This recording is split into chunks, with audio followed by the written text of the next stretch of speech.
I quit technology for just 4 days. No phone, no computer. I realized that I had just been operating and thinking way too fast.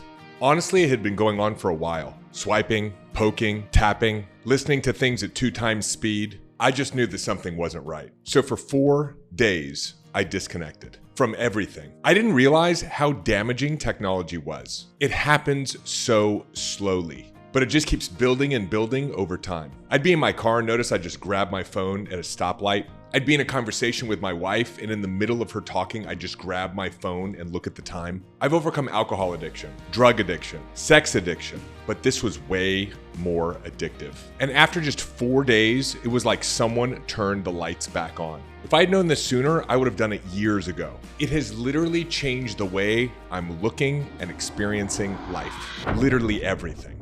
Hey, it's David. Welcome to A Changed Mind, a sanctuary for your spirit, a place where each and every episode I remind you of the certainty of the goodness of the future. I am your friend, your host, your guide, David Bayer. Last week, I did something that has had an unexpected and profound impact on so many areas of my life. I quit technology for just 4 days. Yes, 4 days and 4 days only. I know that may not seem like a long time. It's just 96 hours. But in those 96 hours, I gained more insights about myself and my behavior than I've probably gained over the last 12 months. And I identified what I think is the number one reason why most people today are feeling like life is moving too fast. It's out of control. It's why they're stressed out, why they're not present, why they're not healthy, why they're not richer, both in terms of their bank account and their experience of life. And it started with my wife telling me that I needed to take a break. So I've got my big event coming up in about a month. That's usually a really stressful time for me. We've got over 1,000 people coming to participate in 3 days of transformation. So generally, I think I've got to watch all my tapes, do all my preparation, really kind of cram everything I can into a short period of time. I literally start counting the days backwards about 6 months until my event. and that results in a lot of stress, a lot of overwhelm. And it was getting to a point where I started noticing that I wasn't thinking clearly. I had like a buzzing or a brain fog going on. I was being reactive, both in my relationship with my wife and with my family, and also on some of my team meetings. My wife was like, hey, like you seem like you're stressed. You seem like you're irritable. What's going on? And despite the fact that I had really pushed aside the idea for a long, long time because she had recommended it several times, she said, look, why don't you take a break? The usual response I have is like, how am I going to take a break in the midst of all of this preparation? But she said, look, if you want to show up at your best during the event and before the event and actually enjoy the experience of this thing that you love putting on, you've got to take a break. And so I made a decision to take 4 days off. And part of that decision was to also completely disconnect not only from work, but also from technology.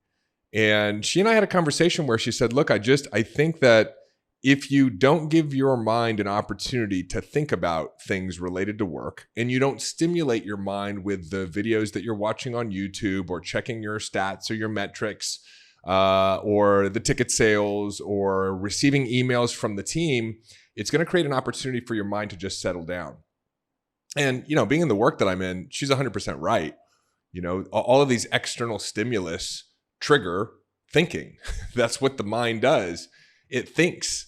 And that's why some people, like a good friend of mine, two friends of mine actually, both Matt Stafford and Dr. Anthony Balduzzi, spent 7 days in the darkness, which terrifies the hell out of me. 7 days in complete darkness, complete sensory deprivation. They even fasted for 5 of those days.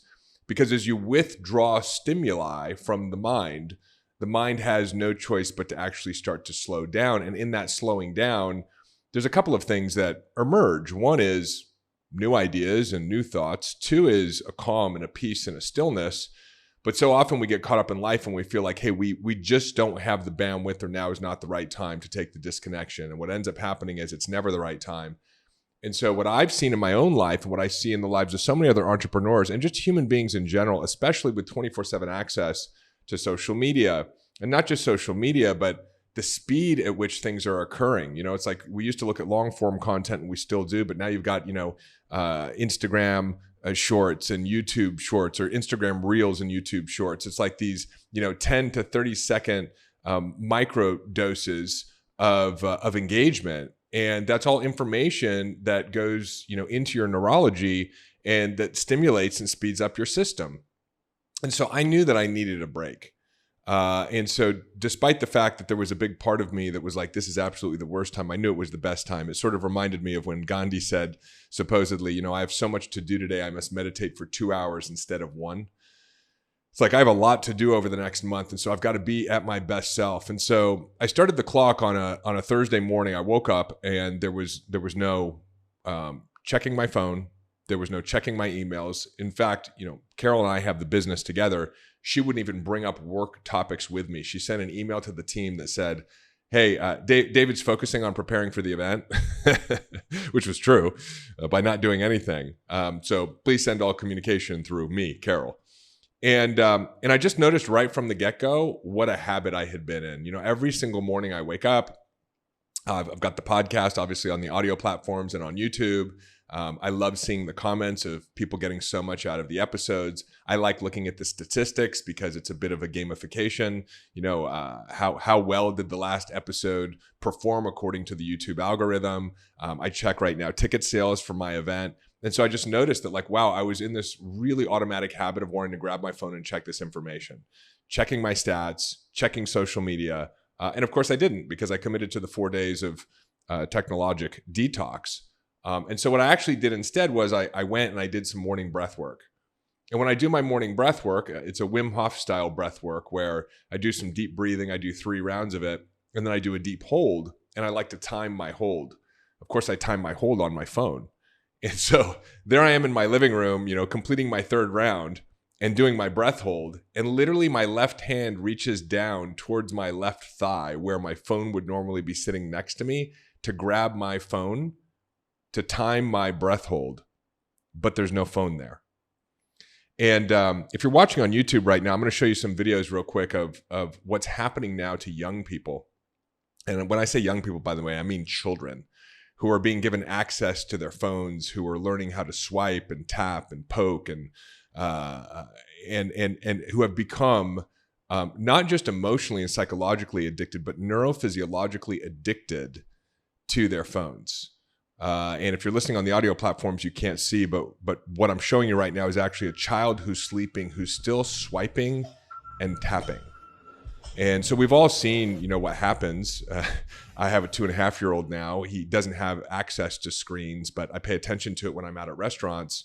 And we can see what happens when you try to yank a device away from a child. There's a tantrum. And it's the same type of tantrum that we begin to have emotionally, psychologically, and neurophysiologically when we deprive ourselves of these addictions. And so, my first 24 hours was a very, very difficult 24 hours. I literally did not know how to use my time. I kept having the urge to go back to checking the things that I check on a regular basis, whether it was my email, whether it was my statistics. I noticed, for example, thoughts that would come to mind around, oh, I haven't talked to my mom in about a week. I need to call my mom. And I'd go to grab my phone to call my mom. And what I realized was, no, these were all just the quiet whispers of the technology addiction. Literally, my mind was coming up with reasons for me to use my phone so that I could get that dopamine hit and that micro relief or release of having my attention pulled towards something that, I don't know, fulfills some need and feels good. And so I had the whole day ahead of me, and it reminded me of when I first got into drug and alcohol and sex addiction recovery, where it's like, oh my God, I don't even really know what to do. And it's funny to me because so often I think we're working hard in our businesses or we're working hard in our careers with the idea that there's some payoff, right? The payoff is that, we're sitting by the pool, maybe sipping your favorite alcoholic or non-alcoholic beverage, depending upon your preference. We're listening to some music, we're going for a walk in nature. But when we actually have the space to do these things, we become so entrained and so conditioned into our normal everyday lives that it's very, very difficult to disconnect. I live in my dream home in Puerto Rico. I live on 3 acres up in the jungle. I put in a lap pool that I can swim in, an in-ground jacuzzi, an in-ground cold plunge. I have a full commercial gym at my home. And I don't know what to do when I give myself just the first 24 hours of digital detox. And so this was a real awakening and awareness for me. I also started to notice how my mind is just constantly going. And I don't know if you've experienced this, but it's like I'm not really living from my body. I'm living in this space that's, I guess, somewhere in my head or above my head. Yeah, I noticed that as I was kind of walking around my home. We have 3 levels, and the bottom level comes out to the ground floor, which is outdoors. And I'm walking down the stone steps. And I realized, like, I'm not present to walking down the stone steps. I'm not present to the fact that I'm now on the bottom floor of my home, where the pool is out in front of me and there's a grassy green hill over to the left and the beginnings of the jungle around the outskirts of the property. I'm not seeing any of it. I'm up in my head thinking the same thoughts that I've been thinking over and over and over again, because I've become so addicted to the psychological and mental process that the digital devices just stimulate. Emails come through and I think about them. There's someone reaching out for a partnership opportunity, and I start contemplating and crafting how that opportunity might work. Someone makes a mistake and does something that maybe shouldn't be done or is done incorrectly, and I start arguing with them in my head, or questioning why this problem is still occurring. And it's going on and on and on. There's a reality that is taking place in my mind that has nothing to do with the actual reality that I'm living in, and it's draining my energy. So this was the first 24 hours. It was almost like being in a horror movie, to be honest. It may sound like an exaggeration, but when I started to get present to the incessant, circular, argumentative, fear-based conversation that was taking place in my head, that I actually used things like social media or a video on YouTube to try to check out from, it was horrifying to see. Especially being in this work. It's like, I know this stuff. I know how to, quote unquote, control my mind. I've done, over a decade's worth of personal growth work and healing work and spiritual development work. And I'm like, oh my God, like, look at how this tape is running. And the tape is intimately connected. The tape is intimately connected to the digital devices that we are using, because the information is coming through via email, the information is coming through via social media, and it is fast and it hits hard, and it is designed in a way to engage you over and over and over again. And when you disconnect from it, it calls you back to it. It reminds me of the story, the Odyssey, which was in Roman theology, and it was the story of Odysseus, this hero. It was either Greek or Roman, right? He was this hero, and he and the most powerful group of men at that time were on a ship, and there are these women called sirens who are these beautiful women that live in the ocean. And it was the sound of the siren was so alluring that it would draw the men to jump into the water and drown. And so Odysseus had to tie himself to the mast of his ship in order to be able to refuse the siren's call. And the challenge today is, it's not just when we're boating and it's not just in the ocean, but the siren's call is in your pocket. The siren's call is within your devices. It is your laptop, and it's everywhere. And so the first 24 hours were really challenging. It just felt like I could not get my mind to slow down. I could not stop thinking. And it wasn't just that I couldn't stop thinking, because stopping thinking isn't really a thing, just like stopping breathing isn't a thing, and stopping the beating of your heart isn't a thing. That's what the brain does. It thinks, and it's going to always think. But I realized how uncontrolled my thoughts were and how focused they were on things that didn't feel good, looping and looping and looping and looping and looping. I had a situation with somebody who I do business with where they wrote an email back to me that didn't feel particularly good, and I didn't agree with what they were saying. I literally had an argument in my head with them probably 100 times that I noticed in that first 24 hours of digital detox. And that's actually happening all the time. It's just that since I was in a digital detox, I noticed it. The second 24 hours was a little bit different. I started having these glimpses of peace and calm. There were these moments where I didn't feel the mental tension. I wasn't feeling drained. And by the way, before I started this process, and here I am only just barely 24 hours in, I didn't even realize how drained I was. I didn't even realize how stressed I was, because I wasn't tuned into the conversation that was taking place in my mind. So as I got into my second day, I started having these moments of like true relaxation. I started having these small moments of joy. My wife was in a certification that day, and there was daycare for my 2-year-old. So they were gone. And my wife said, look, like, why don't you go to an AA meeting? You can spend some time with the guys that you like from recovery. So I drove down into San Juan. I hit the 7:30 a.m. meeting. Ended up grabbing breakfast with some of those guys. And then spontaneously decided that I'd do a book study with one of my favorite guys from my 12-step recovery. We're reading a book called Sermon on the Mount by Emmett Fox. And so we read the first chapter together, and then he needed to go do something else. And so I decided I was going to go take a walk on the beach. So I take the 5-minute drive over to the coast of Puerto Rico, and I'm walking on the beach, and I realize, like, I'm arguing again with that same person I was arguing with the day before. I'm starting to think about my YouTube stats again. I'm starting to have the same worries about preparation for my event while I'm in the midst of paradise. Hey, it's David. Quick announcement before we get back to your episode. Our annual event, the Powerful Living Experience, is coming up. There's a link in the show notes, or you can visit powerfullivingexperience.com. Check out the video of last year's event. We're going to be bringing together 1,000 impact-driven entrepreneurs, leaders, and game changers to spend 3 days doing what matters most. Going really, really deep on identifying the limiting beliefs and subconscious programs that are still preventing you from your full potential, and going through deep experientials and trainings and transforming them. We're also going to be getting into concepts like wealth creation, purpose, greatness, money, relationships, health.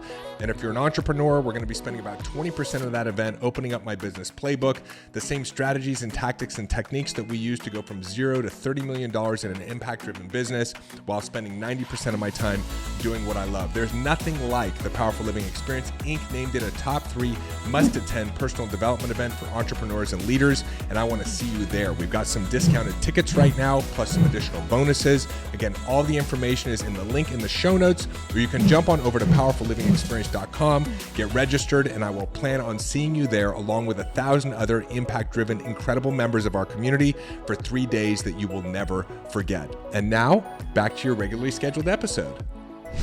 Have you ever taken a vacation where, like, you finally get to your vacation, but you've brought your problems and your work with you?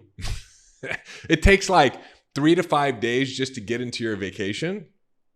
That's because of this addiction. It's because of the tethers that our digital devices and all the information that's coming through our digital devices, the tethers that it has, the cords that it has attached to us. So, like, I'm walking in paradise. The water is absolutely beautiful.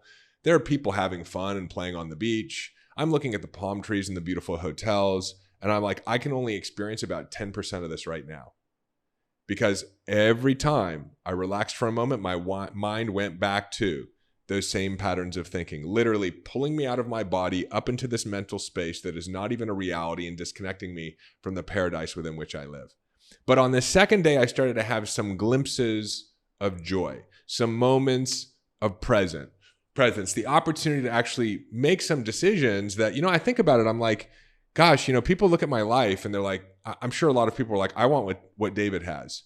He's got a successful company. He's helping people. He's speaking on stages. He's married to the woman of his dreams. He's got a beautiful family. He's got a 2.5-year-old. He's living in paradise. And my life is good. My life is absolutely amazing, but it's almost as if I'm experiencing my life in black and white versus full color. And I started to see that color seep back in. I decided to go have lunch by myself. Right? I'm like, wow, like, I'm doing things that I think healthy people do. And I thought I was a healthy person. Like, I'm doing things that a normal person would do. And I thought I was a normal person. But you know what? I realized, like, I cannot have lunch by myself because I always have my phone with me. So I would normally sit down and I'd be scrolling through my phone and looking at emails or watching some video on YouTube. And this is what is so, we say in addiction, that addiction is cunning, baffling, and powerful. This is what's so cunning, baffling, and powerful about it. I might call a friend and think that I'm connecting. Right? I'll have an idea, like, I need to call my mom, or I should call Anthony, or I should call Garrett, or I should, right? But that's all just a deceptive allure that is created by my addiction to my device. I might decide, I'm going to listen to Abraham Hicks or something productive on YouTube, or listen to some inspiration or motivation. And don't get me wrong, there's a right time to listen to inspiration and motivation. There's a right time to call your mom or call a friend. But it has become compulsive. And so for the first time, and as long as I can remember, I literally had lunch by myself. I was sitting there, present to the The female server who came over, I had a wonderful conversation with her because I wasn't trying to get back to my phone as quickly as possible, or I wasn't staring at my phone while I was ordering. Have you ever ordered something or had a conversation with someone where like you don't even get up from the phone and you're still talking to them, right? And this has just become like a thing that we do. It becomes acceptable in a sense, right? Like she probably wouldn't have minded so much if I was still texting or looking at my phone while I was ordering my food, because we've all become captured by these technology and devices. But so I have a conversation with her. It was a wonderful conversation. She was such a joyful, young Puerto Rican woman. This was one of my favorite restaurants. They'd opened up a second location inside this, what looked like a hotel. And I said, "Oh, is this a hotel?" She said, "Oh, it's more like an Airbnb. And it's really cool. You can do self-check-in and they have the big rooms upstairs and you get a full service kitchen." I was like, wow, it looks really nice. And so like now I'm present to it. I'm like, oh, this could be cool. Like when my friends come and visit to Puerto Rico, the hotels are quite expensive and they're like just okay. It's a unique thing about the island. It's like, really expensive hotels that aren't that fantastic. I'm like, oh, this could be a really cool place. So it's like now I'm accessing new ideas. I'm present to life as it's showing up. I'm creating an expansion in my life versus this contraction down into this myopic focus on this screen that is in front of me. And this is what rich living is. I'm like, oh my gosh, like, oh, this could be a really cool place. Say, hey, how long has the restaurant been open? She's like, well, we opened up about 11 months ago. I go, this is one of my favorite restaurants. I love it. I normally go to the one that's on the other side of the city.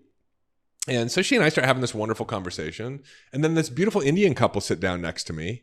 And they've got a 2-year-old daughter. She's the cutest thing, and she's trying to get my attention. Had I been with my device, I would have been busy with my device. I probably wouldn't. I would have done a little goo goo gaga with their daughter, and that was it. The little girl and I had a 10-minute conversation while I was eating lunch. It was such a wonderful time. We were mirroring each other, and she was making sounds, and I was making sounds, and I asked her name, and she told me her name, and I said, how old are you? And she was like, goo, and which her dad told me meant 2. She's almost 2 years old. And then I had a nice conversation with them. They were from Jersey. They were just down for the weekend. And they're like, oh, where are you visiting from? And I said, well, I live here. Like, I live in paradise. You wouldn't know it by how much time I spend on my damn device, but I live in paradise. And just had a nice connection with them. I was able to like wish them safe travels, tell the little girl it was so nice meeting her. She's like, bye. I'm like, bye. Like, such a wonderful time. Really enjoyed my meal. I was present to it rather than, just eating it as opposed to tasting it. You know what I mean? So this was just my second day. This was my second day. I got to have a lunch date with a 2-year-old, right? Met a beautiful young Puerto Rican woman who was my server, who was such a delight to be with, engaged with this incredible beautiful Indian family, took a walk on the beach, which I rarely do even though I live here, started a book study with my friend Paco after going to a 12-step meeting. I'm telling you, like, this fulfilled me more in the second 48 hours of my digital detox than probably what I've experienced over the last month. It was incredible.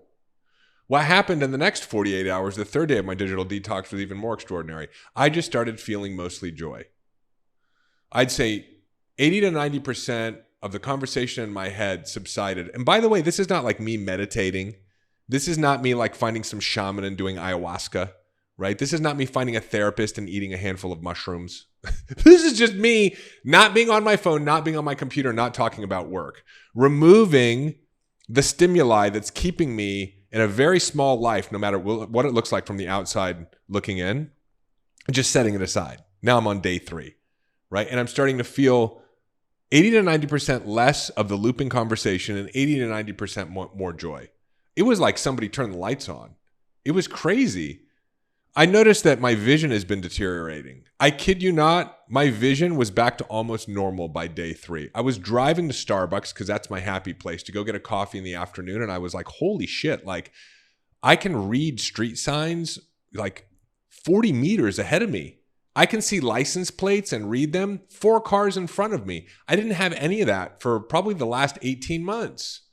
And, for the last 18 months, I've been saying, I need a break. I need a break. I need a break. I need a break. I need a break. I need a break. And what's I think challenging about it is that these are amazing things in my life, like running events. It's like, in my 1-year program over the last year, we did an event at the Four Seasons in Vail, Colorado. It was amazing. We did an event at one of my favorite hotels where Carol and I got married in Antigua, Guatemala. I took a group of 50 of my coaching clients to Argentina. So it's like all these things are amazing, but I also need a break. I need the pause. And by the way, while I was doing all these things, guess what I had with me? My friend technology, constantly feeding me information. It literally reminds me of the one ring that bound them all from the Lord of the Rings, the Ring of Sauron. It's like you put that ring on and you think you have access to all this power and all this information, but it corrupts you. That's exactly what I was feeling. Not knowing it, I was just getting darker and darker and darker. It was like I had these cobwebs that were slowly being spun around me. And I'm not exaggerating at all. By day 3, I started to feel all that start to fade. And I watched as ideas started to flood my mind. Some of them were related to work or my mission and what I'm creating in the world. But what was interesting is like, rather than trying to solve the problems of my business, which is what the thinking does, the solutions just started coming to me while I was enjoying my life, right? While I'm having conversations with 2-year-olds and walking on the beach and driving to my Starbucks. Not driving to my Starbucks to get my cold brew with a splash of oat milk because I'm using it to check out of this increasing pressure created by these digital devices and all the information that come through them, but because I just wanted a beautiful drive by myself. Gabriel was napping. Carol was taking a nap with him. I drove the 22 minutes down the mountain from which I live to Starbucks. And all of a sudden, like, it was like all these ideas started coming to me. And I actually had to be cautious because sometimes I was like, oh, I wonder what ChatGPT would say about this. Oh, that's a really cool idea. Here's a question I have. Let me go to Google or YouTube and see if I can get an answer. And I had to be like, no. Don't put the ring on, right? Just stay in this space. Like literally by day 3, I was having a spiritual awakening. It was unbelievable. I can only imagine what my friends experience when they're in 7 days of darkness. I'm just not picking up my phone, talking about work or getting on my computer. And all of a sudden, like ideas and solutions started flowing to me, but in an effortless way. And that's why it was a spiritual awakening. I started feeling connected to myself, connected to God, connected to other people, just by not touching my phone or computer. And then Sunday was my last of the 24 hours. And it was more the same, except what I started noticing, because I was so present to what was going on, was that as it started to turn into Sunday evening, I started becoming afraid of Monday. I didn't want to go back to my phone. I didn't want to go back to my email. I didn't want to go back to my computer or really work, to be honest. But I realized like, well, but this isn't the way. The way is to take these breaks so I have these greater awarenesses, so I can set some boundaries in place so that I can use technology for what it's meant to be used for, and so that I can be in my work as a method by which I'm fulfilling on my mission in the world because I love it. But I needed to start building some new habits. You know, this is probably news to women who listen to this show. It's not news to men, but like we as men, we literally our digestive system doesn't function properly, like when we're trying to have a bowel movement, unless we're reading something. So like, you know, that's why men have like the little magazine thing in their bathroom, or like if we're at a guest house and there's nothing there, we'll literally like grab a soap bottle or shampoo bottle and look at the ingredients on the back. I'm convinced there's something anatomically connecting our capacity to read to our capacity to do number 2. But I would always be looking at my phone when I'm on the toilet, right? And now I'm not. I've set some new parameters in place. I'm not looking at my phone when I'm on the toilet, right? I'm not looking at my phone when I'm having a conversation with another person. I set a new parameter in place. When I'm done with my workday around 6 o'clock in the evening, no phone. I'm putting it on focus mode. And what's really cool, at least with the iPhone, is you can set it on a personal mode where it's like, if Carol needs to call me, you know, or my mom needs to call me, they can still get through. But everybody else, it starts to accumulate in a queue, and you check the queue in the morning. And this is actually really, really important for focus. You know, in a world where we're getting all these pings and notifications, right? Where, you know, you get a notification that someone commented on your Instagram post or your Facebook post or your TikTok, or you, what else in terms of notifications? Text messages, WhatsApp. It's constantly breaking our focus. And high performance tells us that like it takes about 15 minutes to even get into flow around something. And so if you're constantly being interrupted, not just when you're working, but in your life, then you can't intentionally focus your energy towards what you want to create. Creating more money, creating a beautiful vision for your life, creating a successful business, creating a better relationship. That requires focus, right? Napoleon Hill talked about this. He talked about the ability to control your mind and to direct it in the direction of a burning desire. But all of these micro interruptions create friction along the way, and we can't build any momentum. It's interesting because we put parameters around other things in our life that are detrimental. Like hopefully we put parameters around drinking. We put parameters around food. We put parameters around drugging. We put parameters around sexing. But we don't put any parameters on our tech. And we really should, because our real power isn't in technology. Our real power is in the pause, right? Our real power is in our relationships with ourselves, with others, and with spirit, however you define that, with God, with a higher power. And so this was a phenomenal exercise for me. And, I'm just curious, if you're following along on YouTube, how much time do you think you spend engaged with your digital device on a daily basis? Like, you can comment on it here in the comments, and then you can actually go and check out your screen time and see where you're truly at. And my encouragement is to do a detox. 3 days, 4 days. 4 days for me was great. I'm looking forward to the next one.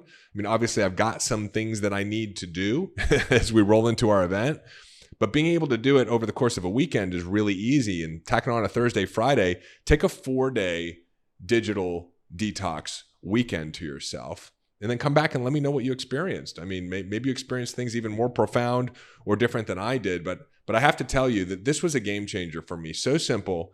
I'm really, really excited actually to do this for 7 days. That's going to be my next detox after I get through my event and really disconnect, and to start building this into my regular schedule, because I think the technology is fantastic. I think that, I love doing my work, but if I really want to be able to achieve my full potential, and I want to be able to do it through a journey of joy and being present for all the beautiful things that are in my life, then I have to build into my routine a break from information and technology. It's absolutely essential. So anyway, that's what I think. Let me know what you think in the comments below. We're on this journey together, and I'm just sharing with you, something that has had a profound impact for me over the last week. So I hope you enjoyed this episode as much as I enjoyed sharing it with you. If you're listening on the audio platforms and you haven't yet, do me a favor, leave me a rating or a review. I love reading the reviews, especially on Apple.